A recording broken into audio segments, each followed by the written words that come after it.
Hello sharks, मेरा नाम है शोभित निर्वाण और मैं हूं founder and CEO of kuekamendek.com। इसमें हमने अपने चैनल पर एक सीरीज स्टार्ट करी है जिसमें कि हम बुक्स का रिव्यू करते हैं।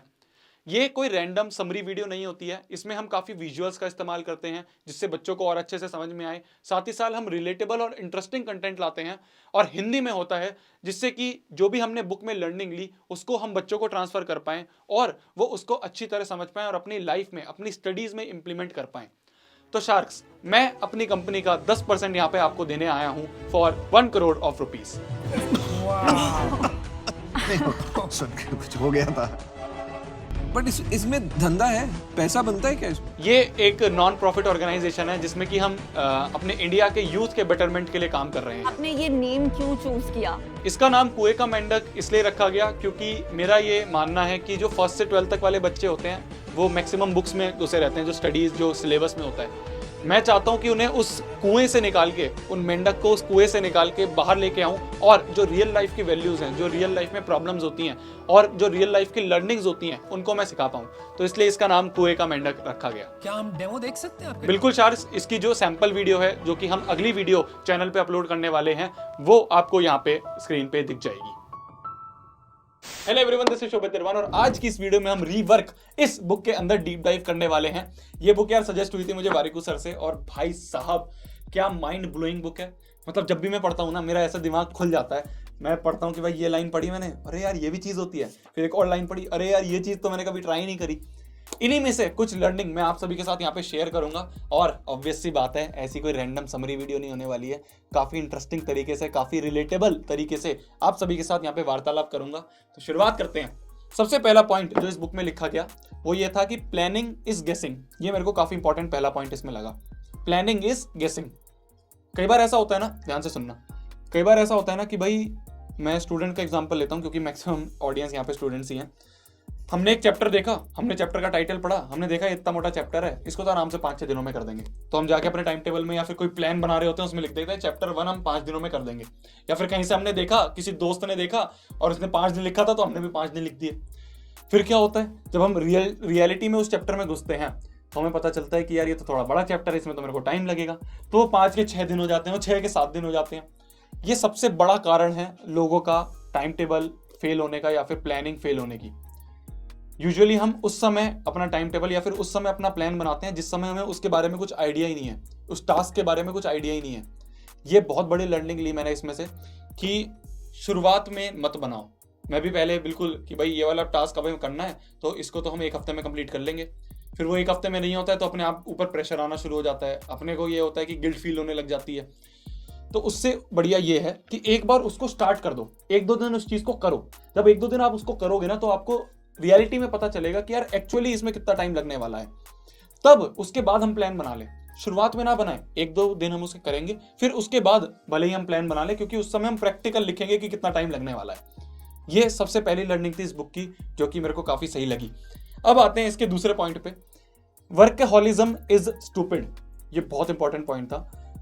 आपने कई लोग देखे होंगे ना आसपास जो कहते हैं अपने आप को, मैं तो बहुत वर्कहॉलिक हूँ, मैं तो भाई 15-15, 16-16 घंटे काम करके आता हूँ ऑफिस में, है ना। कुछ लोग होते होंगे, या फिर आपने आसपास जो आपके दोस्त होंगे, जो आपका फ्रेंड सर्कल होगा, उसमें कुछ देखे होंगे बच्चे कहते होंगे यार 14-14, 15-15 घंटे पढ़ता हूँ मैं तो। ये चीज़ मैटर नहीं करती। मैटर क्या करती है, इस बुक में लिखा गया है, एक एग्जाम्पल इसमें लिया कि जो वर्कहॉलिक लोग होते हैं ना, वो ऑर्गेनाइजेशन में या फिर कंपनी में जाके बोलते हैं, दूसरे लोगों को गिल्ट फील करवाते हैं कि देखो मैं तो ओवर टाइम करता हूँ, मैं तो असली हीरो हूँ। पर इस बुक में लिखा गया कि असली हीरो वो बंदा नहीं है जो वर्कहॉलिक है। इसमें असली हीरो वो बंदा है जो कि घर जा चुका है अपना काम कंप्लीट करके, क्योंकि उस बंदे ने स्मार्ट डिसीजन लिया, उसने फास्ट तरीका निकाला उस काम को करने का। तो ये चीज़ हमें सीखनी है। हमें क्वालिटी पे फोकस करना है, क्वांटिटी पे नहीं करना। ये मेरे चैनल का भी स्लोगन है कि चाहे आप 4 घंटे ही पढ़ रहे हो पर उस समय बिल्कुल ऐसे फोकस से पढ़ रहे हो कि यार बस कर दिया उस समय।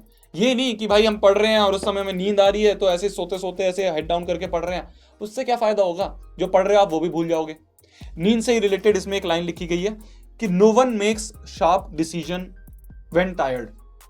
मतलब कि जब भी आप टायर्ड होगे ना, उस समय आप कोई भी आइडिया वाला डिसीजन या फिर क्रिएटिव डिसीजन नहीं ले पाओगे जिस समय आप थके होगे। तो अपने आप का पूरा रेस्ट दो। वर्कहॉलिक मत बनो कि 15-15, 16-16 घंटे काम करेंगे, 4 घंटे लग के काम करेंगे और उस समय बिल्कुल फोकस रह के करेंगे। ये नहीं कि उस समय भी साइड में फोन रखा या बहुत सारी चीजें रखे, नहीं। ये दूसरा पॉइंट था इस बुक का जो कि काफी सही लगा मुझे। तीसरा जो पार्ट है इस बुक का वो है प्रोडक्टिविटी के बारे में। प्रोडक्टिविटी के बारे में काफी सारे पॉइंट्स हैं, तो मैं पॉइंट बाय पॉइंट इसमें आप सभी के साथ शेयर करूंगा। सबसे पहला जो इंपॉर्टेंट पॉइंट है प्रोडक्टिविटी का वो ये है, interruption is enemy to productivity. इसका मतलब क्या है? क्या होता है ना कि मैक्सिमम लोग जो होते हैं हमारी सोसाइटी में, हमारे आसपास, या तो वो नाइट में सबसे ज्यादा प्रोडक्टिव रहते हैं या फिर अर्ली मॉर्निंग में। जैसे मैं बिल्कुल सुबह सुबह जो हूँ बिल्कुल प्रोडक्टिव रहता हूँ, उस समय बिल्कुल ऐसा दिमाग चल रहा होता है सही वाला। या फिर कुछ लोग होते हैं जो कि रात में ज्यादा दिमाग चल रहा होता है उनका, क्योंकि उन्हें शांति दिख जाती है। बट जो मिड वाला टाइम होता है, सुबह वाला और रात वाला को छोड़ के जो मिड वाला टाइम होता है, वो सबसे कम प्रोडक्टिव होता है लोगों का। वो ऐसा क्यों होता है? क्योंकि उसमें हम ना बहुत सारे ब्रेक्स लेने शुरू कर देते हैं कि भाई हमें क्या कहते हैं, हम काम कर रहे हैं, बीच में किसी का कॉल आ गया तो उसमें 45 मिनट चले गए। फिर उसके बाद काम करना शुरू करा, 15 मिनट काम करा, मम्मी ने बुला लिया कि चलो खाना खा लो। फिर थोड़ी देर काम करा, मम्मी ने बोला जाके दूध ले आओ। तो ये जो ब्रेक्स होते हैं ना, इसकी वजह से प्रोडक्टिविटी खराब हो जाती है। तो हम ये तो देखते हैं कि हमने पूरे 12 बजे से लेकर शाम के 6 बजे तक काम करा, बट उससे कुछ मीनिंगफुल नहीं निकला। तो इस बुक में एक सजेशन दिया गया है उसको करने के लिए, ओवरकम करने के लिए, कि पूरे दिन में जो आपका मिड वाला टाइम है ना, उसमें एक टाइम स्लॉट बना लो जिसको आप अलोन जोन कहोगे, अलोन टाइम कहोगे। इसका मतलब क्या है? इसका मतलब ये है, आपने देखा है कई बार हम जब वॉशरूम में बैठे होते हैं तो सबसे ज्यादा आइडियाज उस समय आ रहे होते हैं। ऐसा क्यों होता है? क्योंकि हम उस समय खाली होते हैं। उस समय हमारा माइंड जो है वो और चीजों में डाइवर्टेड नहीं होता। उस समय हमारे पास फोन नहीं होता, उस समय हमारे पास लैपटॉप नहीं होता। तो उस समय हम सबसे ज्यादा आइडियाज जनरेट करते हैं।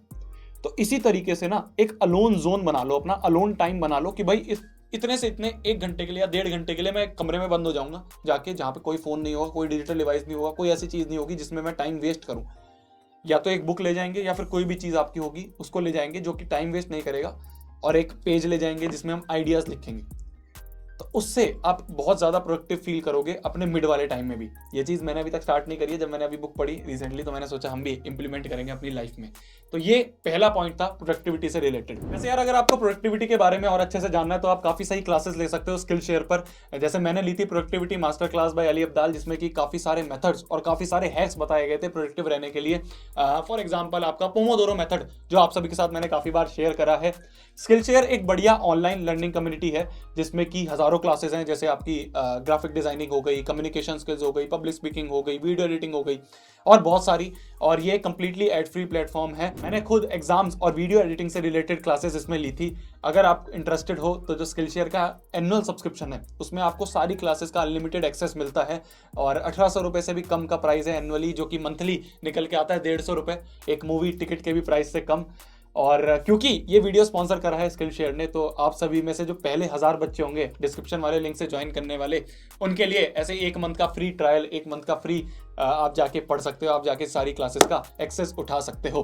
अब आते हैं वापस वीडियो की तरफ। सेकंड पॉइंट जो इसमें प्रोडक्टिविटी से रिलेटेड है वो है कि गुड एनफ इज फाइन।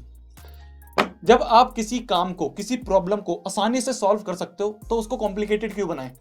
जैसे कुछ बच्चे होते हैं ना भाई, जो प्रोजेक्ट वर्क होता है, कॉपी वाला काम होता है, उसमें सजाने में लगे रहते हैं, उसको 1-1 हफ्ते तक, 2-2 हफ्ते तक खींचते रहते हैं, उसमें क्रिएटिविटी दिखा रहे हैं, कलाकारी दिखा रहे हैं। भाई कलाकारी दिखाओ, मैं मना नहीं कर रहा, अच्छी बात है हम कलाकारी दिखा रहे हैं, बट उस समय दिखाएं जिस समय हमारे पास सच में टाइम हो।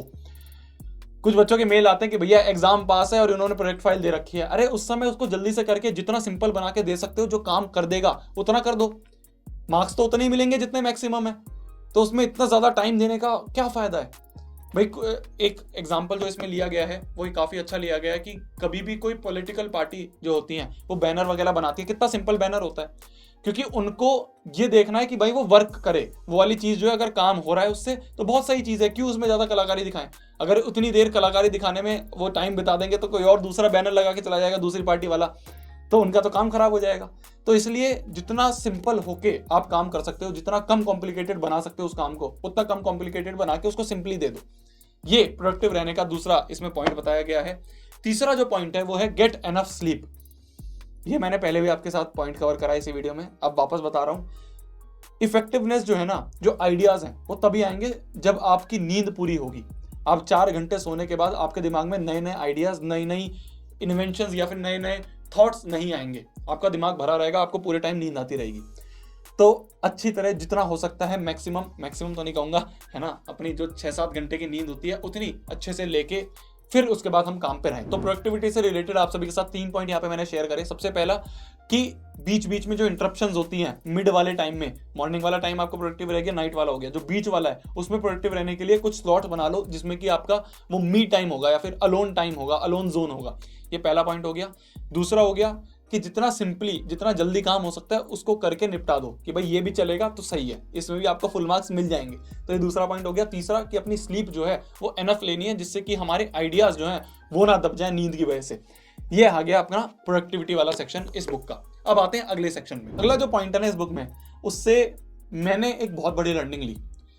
इसमें लिखा गया है कि be honest and respectful to your audience. देखो, आज से पहले मैंने यार कभी वो स्पॉन्सरशिप, ये जो पेड प्रमोशन वगैरह होते हैं ना, ये कभी नहीं लिए। आज पहली बार इस वीडियो में आपने देखा होगा थोड़ी देर पहले कि एक पेड प्रमोशन वाला सेगमेंट आया। मैंने ये सोचा कि यार ऑनेस्ट रहेंगे पूरा ऑडियंस के साथ, ठीक है। मैंने एक पोल भी लिया जिसमें कि मैंने पूछा कि आप सभी को कोई दिक्कत तो नहीं अगर हम बीच में 50-60 सेकंड का कोई ऐड डाल रहे हैं तो उन्होंने लिखा कि भैया कोई बात नहीं, क्या हो गया 50-60 सेकंड के ऐड, क्या हो गया यार, हम तो टीवी में भी ऐड देखते हैं, आपको अगर कुछ हेल्प मिल रही है। मैंने बोला कि हम वीडियो की क्वालिटी और इंक्रीज करेंगे, आप देख रहे होगे कि वीडियो की क्वालिटी इंक्रीज हो रही है, हम और एडिटर्स हायर करेंगे, हम और बड़ी टीम बनाएंगे जिससे कि आपको एक बहुत अच्छी चीज मिल पाए। तो वो थोड़ी सी फाइनेंशियल हेल्प जो है वो स्पॉन्सरशिप से हमें मिल सकती है। तो इसलिए मैंने सोचा कि अब कुछ वीडियोस में, सब में नहीं, कुछ वीडियोस में हम स्पॉन्सरशिप ले लेंगे जिससे कि हम अपनी वीडियो की जो क्वालिटी है वो बढ़ा पाएं, वापस उठा के इस पे पैसा लगा पाएं कि हम कुछ अलग हटके ला पाएं आप सभी के लिए। तो मैंने ये चीज़ सीखी कि हमें ऑनेस्ट रहना चाहिए अपनी ऑडियंस के साथ। आप भी अगर अपने परिवार वाले हो, अपने लव्ड वंस वालों के साथ ना ऑनेस्ट रहो, तब आप देखोगे कि उनसे बॉन्डिंग बहुत अच्छी बनेगी। अब अगर आप कहीं झूठ बोल दोगे, आप बोलोगे कि नहीं यार कुछ नहीं है ऐसा, तो वो बैकलैश देगा आपको कभी ना कभी जाके पता चल जाएगा लोगों को। तो इसलिए be honest and respectful to your audience या फिर आपके जो लव्ड वंस है वो। ये बहुत बड़ी लर्निंग मैंने इससे अपने आप ली और आप सभी को भी मैंने बताया कि कैसे हमें रहना है। नेक्स्ट पॉइंट, लर्न टू से नो। ये तो बहुत बुक्स में लिखा गया है, इसमें भी लिखा गया है कि भाई रिग्रेट हमें कई बार जब होता है जब हम यस बोल देते हैं किसी चीज को। मेरे पास इस समय अगर कुछ मेल्स आते हैं ना, मान लो 100 मेल आए तो उसमें से 90 मेल्स ना होते हैं कि नहीं करना, ये काम नहीं करना। क्योंकि अगर मैं हाँ बोल दूंगा, पहली चीज उनमें मेरा टाइम जाएगा, वो हाँ बोलूंगा मैं, फिर वो वापस रिप्लाई करेंगे कि ये बात है, तो वो हाँ वाला जो टाइम है ना वो बहुत ज्यादा चला जाएगा और बाद में शायद मेरे को रिग्रेट हो कि यार मैंने क्यों इसको हाँ कह दिया यार, अब मैं फंस गया जाके। तो शायद आपको नो कहने पे रिग्रेट ना हो, पर यस कहने पे आपको मैक्सिमम टाइम पे रिग्रेट होगा। तो इसलिए लर्न टू से नो। अब ये जो नो वाला है ना, ध्यान रखना, ये कभी भी परिवार वालों के साथ नहीं होता कि हम पापा बोल रहे हैं कि जाके दूध लेके आओ और तुम कह रहे हो नहीं मैं नहीं लेके आऊंगा। ये नहीं होता, परिवार वालों के लिए नहीं है। ये है एक आपके जो ऑफिस एनवायरनमेंट हो गया, कॉर्पोरेट हो गया, या फिर आपके जो आप कहीं पे स्कूल वगैरह जाते हो वहाँ पे कुछ ऐसी चीज़ हो गई कि भाई दोस्तों के साथ कि भाई घूमने चलेगा और आपको पता है कि आपका टाइम यहाँ पे जाने वाला है और आपका ट्यूशन है या फिर आपका टेस्ट है वहाँ पे, तो आपको नो कहना सीखना पड़ेगा। यस कह दोगे तो शायद बाद में आपको ज़्यादा रिग्रेट हो एज कम्पेयर टू नो। ये बहुत बड़ी लर्निंग थी इसमें। नेक्स्ट पॉइंट जो है वो ये है कि सॉरी हम कैसे कहें। अगर आपको किसी चीज़ के लिए मना करना है या फिर आपसे कुछ गलती हो गई तो आप उसको सॉरी कैसे कहें। सबसे गलत तरीका जो है ना सॉरी कहने का, इस बुक में लिखा गया, हम कहते हैं ना कुछ लोगों को कि अगर हमसे कुछ गलती हो जाए तो ये कहते हैं यार तुझे बुरा लगा हो तो माफ़ कर दियो, है ना। या फिर हम कुछ कंपनीज जो होती हैं वो मेल में लिख देती हैं कि we are sorry if we didn't match your expectations. जो भी सॉरी होता है ना उसमें इफ, बट, अगर ये नहीं होता, ये वाले वर्ड्स नहीं यूज होते कि अगर आपको बुरा लगा तो सॉरी, ये नहीं होता। एक मूवी है शायद आपने देखी हो, जिंदगी ना मिलेगी दोबारा, उसमें एक लाइन है कि सॉरी जब होगा जब वो दिल से निकलेगा। और कितनी बार सॉरी कहना पड़ेगा? How many times? Please clear हो जाए प्लीज। जब तक यहां से ना निकले ना तब तक। असली सॉरी जब माना जाता है। तो इसलिए ना जब भी आपको किसी से अपॉलॉजी लेनी है या फिर किसी को सॉरी बोलना है तो अपने आप को उसकी पोजीशन में या फिर उसकी तरफ जाके देखो कि अगर आप उसकी जगह होते तो आपको कितना ज्यादा फील होता। तब जो दिल से निकलेगा ना वर्ड्स वो असली सॉरी होगा। ये जो इफ बट वाले होते हैं ना, अगर आपको बुरा लगा तो हमें माफी कर दो, ये क्या नेता कोई हो यार तुम। तो इसलिए ये वाली चीज एक जो इस बुक में मेरे को काफी अच्छी लगी, आप सभी के साथ शेयर करी। अभी बहुत सारे पॉइंट्स हैं, ठीक है, तो वीडियो और ज़्यादा लंबी हो जाएगी, तो इसलिए मैं ज़्यादा पॉइंट्स नहीं कवर कर रहा हूँ। बहुत ब्रिलियंट बुक है, अगर आपका मन करे तो आप पढ़ सकते हो। वैसे मैंने जो ऊपर से मैक्सिमम पॉइंट्स हैं इंपॉर्टेंट वाले, वो आपके साथ कवर कर दिए हैं। इसके बाद कौन सी बुक लानी है उसका सजेशंस आप कमेंट सेक्शन में दे सकते हो। और ये सीरीज़ आपको कैसी लग रही है थोड़ा बताना मेरे को यार, है ना। कुछ चीज़ हम इम्प्रूव कर सकते हैं तो बताना। अब तो हम सेटअप वगैरह थोड़ा चेंज कर रहे हैं, है ना, बहुत सारी चीज़ें लगा रहे हैं। तब तक के लिए वही पढ़ना है, फोड़ना है, कहर मचा देना और आग लगा देनी है। ये जो सीरीज़ है ना, ये इसलिए मैं लाया हूँ क्योंकि मैं चाहता हूँ कि यार आपको थोड़ा दुनिया का बाहर का भी दिखाया जाए। सारे एजुकेशन चैनल से हम कुछ अलग करना चाहते हैं। हम यही नहीं कि खाली किताबों की तरह भाई लीनियर इक्वेशन इन 2 वेरिएबल्स दिन पूरे साल में 4 बार पढ़ा रहे हैं। नहीं यार, वो चीज़ सही है, एक जगह वो ठीक सही है, पर साथ ही साथ हमें ना थोड़ा दुनिया के बारे में जानना ज़रूरी है, ठीक है। ये थोड़ी अपनी पर्सनल ग्रोथ से रिलेटेड हो गई, पिछली वाली पर्सनल ग्रोथ से रिलेटेड थी। अगली हम कोई फाइनेंशियल बुक उठा सकते हैं। तो आप जो सजेशन दोगे, पिछली वीडियो में सजेशन दिए बच्चों ने, वो वाली बुक मैंने उठाई, अब वापस आप कोई सजेशन दोगे तो वो बुक उठाई जाएगी और उसके लिए ऐसे एक प्रैक्टिकल वीडियो बनाई जाएगी।